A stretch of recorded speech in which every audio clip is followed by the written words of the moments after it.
YouTube. What's good, guys? It's your boy T, and I'm back again with another video, guys. And today's video is going to be on 5 players that are skyrocketing up the rankings. And listen, if you watch the whole video, I got a bonus guy for you. So, guys, make sure you hit the like button and subscribe to the channel. This is cutting-edge content. Also, guys, I know your fantasy football players are getting ready to start if it haven't already started. So make sure you hit me up for a consultation and sign up as a Phenom crew member and get a free consultation. That's a $40 value that you're going to be able to get for free. So all you got to do is sign up as a Phenom crew. So with no further ado, let's begin. Let me get a drink of water, guys. Hopefully everybody having a great day. Okay, so the first guy that I believe that is skyrocketing up the rankings, and you should feel great about having this guy on your team, because I'm pretty sure none of these guys is on your waivers. Or maybe if your trade deadline, you can acquire one of these guys. But anyway, this is basically a feel-good video and let you know who's booming, who you should be trusting, and you shouldn't be playing matchups with. But the first guy is Michael Pittman. Yes, guys, the wide receiver for the Indianapolis Colts. Uh-oh! I said what I said. The wide receiver for the Indianapolis Colts. And listen, Michael Pittman, guys, last year played. That's why he was such a great value. Nobody wanted to draft him this year. He played terrible last year, but it wasn't really his fault. It was Matt Ryan's fault, Carson Wentz's fault. The quarterbacks didn't really target him in the right way. But this year, this guy is a top, I think he's like a top 20 wide receiver. He's a top 20 wide receiver. He's had weeks where he's been top 12 wide receivers. So the value where you got him in the 8th or 9th round, he's killing it. You draft him as a flex play, and he's balling as a wide receiver too. As a wide receiver too. So guys, I love Michael Pittman. He's catching about 8 to 10 balls a game, and he also got a little bit of touchdown upside. He's just been unlucky. Now with Jonathan Taylor going out, maybe he get him a few more targets in the red zone. Maybe they just keep giving to Zach Moss. But I like having Michael Pittman.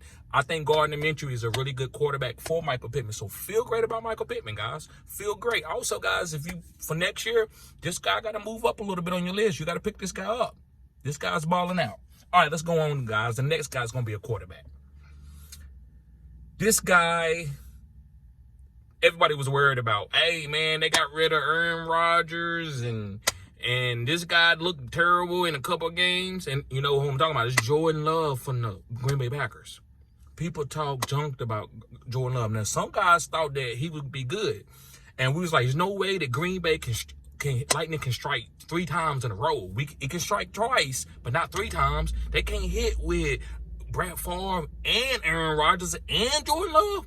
I'm not saying that it has, but I've liked the guy ever since I seen him play. I know he was a tall guy. He's athletic, and he has a big arm. He's got to learn how to play the game, and people evolve at different points of their career. Remember Steve Young? They thought he should be kicked out the league. He went to the 49ers and ended up being a Hall of Famer. People were like, well, why did he didn't play good early? Because a lot of quarterbacks go to sorry teams, and they ball out early. John Elway did it. So, but every quarterback evolves different, just like in real life. People evolve differently. Some people are 19, 20 years old, and they start making a lot of money and be very successful. Sometimes people turn 35, and they start evolving and making a lot of money on a man's side. So, I love Jordan Love. Jordan Love is getting the ball out of his hand quickly. Did you see that slant that he threw to Jaden Reed? That was a hell of a slant. That was a really good ball, and he's also being able to target Christian Watson downfield more. And he's also learning this offense according to what Matt LaFleur is talking about. So, guys, I love Jordan Love. Feel good about this guy. Start him. I'm not telling you to sit none of your top 5 stud quarterbacks, but if you want to go to the waiver wire and pick up somebody over Jordan Love, I'm not doing it. I'm gonna ride that ship. I'm going down with Jordan Love's ship. All right, guys, moving on. The next guy is a tight end. Now, we knew this guy was really good in college, but we was like, it takes time, and this offense is different. It's the Arizona Cardinals' Trey McBride. This guy's running routes like a wide receiver. Guys, I'm going to tell you something. This is just a dynasty move. This is a dynasty move. And this is not a dynasty video, but you can take it for dynasty. If I had Travis Kelce, I would try to go to the Trey McBride owner and try to trade and get Trey McBride back. If I could, if that team wants to win right now or wants to win in the next couple of years, and try to maybe get a pick back with it or get something else with it now. But I'm going to try to target Trey McBride. I'm targeting him. He's going to be one of these new era tight ends, like kind of like a Travis Kelce was. I'm not saying he's Travis Kelce, but he's going to be running routes like a wide receiver. You know, there's very few tight ends in this game that actually run routes like wide receivers where you can actually start him in fantasy every week and not worry about it.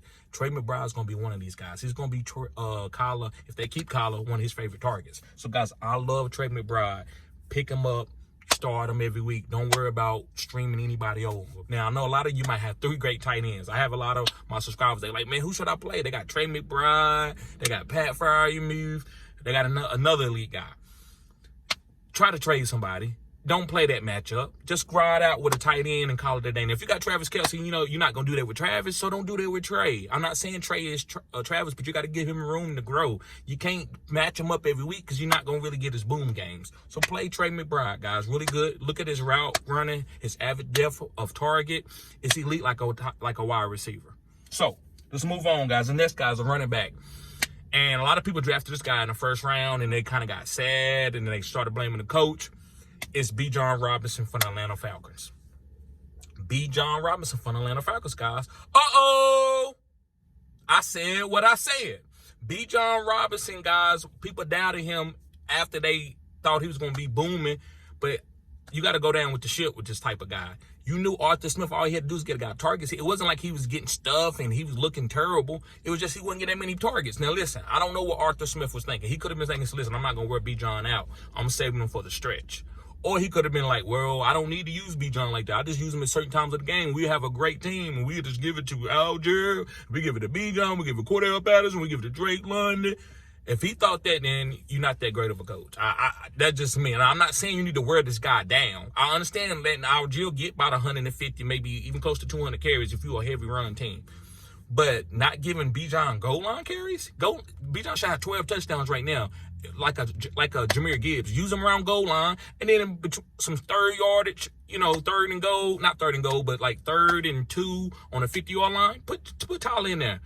But nobody else should be getting no goal line carries outside of Bijan the whole season. For you not to give Bijan that and try to go to Tyler, you might be fired. And I wouldn't even be mad at you. I think you're a decent coach. I love your run scheme, but you didn't use Bijan correctly. But now he's like, you know what? I'm going down with the shit. I'm not going to get fired not using Bijan. So Bijan, guys, play him. He's going to be a top 5 running back rest of the season. They got a great offensive line. Archie Smith makes really great run schemes. He draws up really great run schemes. So, guys, Bijan Robinson, top 5 running back. He's skyrocketing up the rankings. All right, let's move on to his wide receiver, guys. And after that, I got my bonus guy. Make sure you hit the like button, subscribe to this channel. This is cutting-edge content. I said what I said. This is cutting-edge content. And yes, guys, I am doing a video in my car. This is why I can't. This is what YouTube is about. It's vlogging. Y'all just ain't never seen a guy do fantasy football in a vlog. Yes, I'm a pioneer in that. I'm not afraid to bring it out anytime. All right, next guy's Courtland Sutton. And this is another guy kind of like Michael Pittman, where people was kind of on him last year, and then he kind of faded out. And I was like, I don't want no Courtland Sutton. He need to be traded. I gotta stand corrected. Courtland Sutton, and I told a lot of people not to draft. Now, he ain't been like no bad guy, but he's been a top 24 wide receiver. He's been a wide receiver 3, low-end wide receiver 2. And he's the best wide receiver on this team. He outdid Jerry Jeudy. I know I drafted Jerry Jeudy over Courtland Sutton. A lot of us did. And we made a mistake. Courtland Sutton still can play. He just needed to have a little bit of time off that knee injury. So, guys, I think you should be feeling good about Courtland Sutton. This team is trending. Russell Wilson's playing good. Sean Payton is doing a miracle. We talk junk about Sean Payton. I love Courtland Sutton. Look at the targets on the team. Now, compared to other receivers, he's not getting a lot of targets. But on that team, he's leading that team. He's the best per wide receiver on his team. So I'm playing Courtland Sutton. I'm not playing no matchups with him according to what my team look like, right? For a wide receiver 2, he's an easy start. Flex play, easy start all day long. All right, guys, here's the bonus guy. Thank y'all for tuning in, guys, and watching the whole video. Make sure you hit the like button. Calvin Ridley. Yes, Calvin Ridley from the Jacksonville Jaguars, guys. And let me tell you something about it. Let me get a little bit of water before I finish. Get a little bit of water.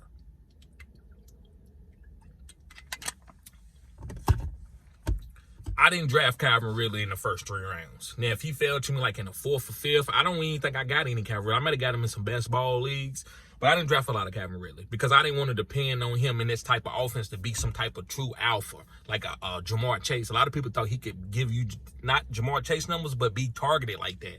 And I'm like, I don't know about that. He's been out of football for a while. I'd rather see him in the slot as a number 2 type guy.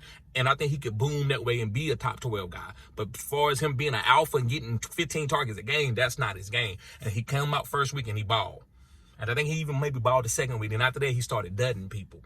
And I told people, I said, man, I'm glad I didn't draft TD, man, Calvin balling. And then he fell off and he gave people duds after dud after dud. And some people dropped him. And I told people, if you drafted him, don't drop this guy because he's going to be fine. They're going to find out the way to get this guy the ball. He's a target monster, but he's just not an alpha one. Not a guy that you drafted in the first or second round. Don't draft him like that. Draft him more as like a Devontae Smith type guy. Maybe even lower than Jalen Waddle, right? Like a really good number 2 wide receiver. That's what he is. So now when they move him in the slot, when Zay Jones play, because if you watch Zay Jones play, Calvin Ridley, when he in the slot, he's balling. So guys, Calvin Ridley, you got to start him for the rest of the year. If he give you 5 points this week, don't worry about that. That's the way I teach on my channel. I don't let a bad game derail me.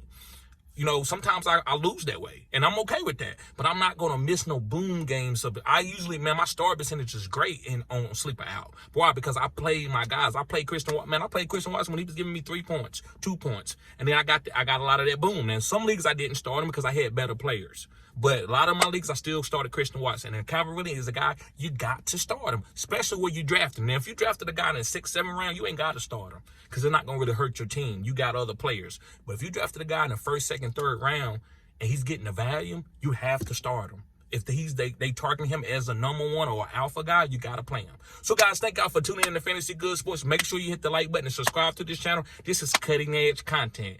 Peace. Uh-oh.